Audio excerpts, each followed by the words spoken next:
like I could do this all day. How can communities implement better support programs? Well, so I'm thinking of like the wider community actually in that question. So not just the community of service providers who are often trying to do this work, but the greater public. I think that there's a lack of understanding of how people become homeless, and a lack of empathic understanding of how that could happen.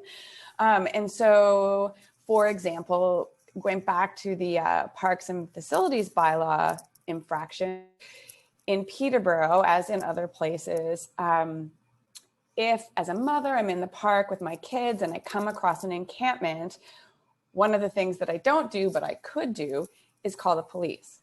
A lot of people do call the police. And once it's registered as a call for service, the police have to intervene. They have to go and check it out. And this starts a whole process of evicting that person from the only safe place they could find to sleep.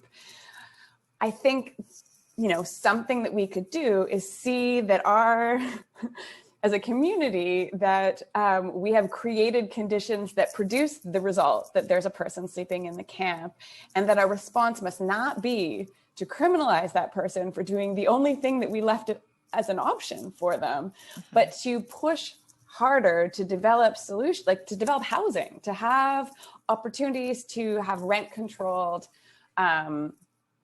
properties, to have housing subsidies, to have a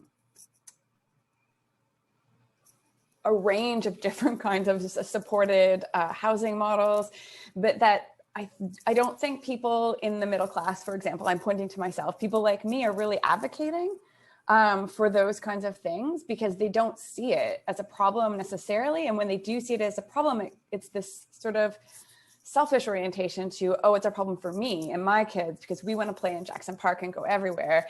And now we feel like we can't. And oh, I found a needle.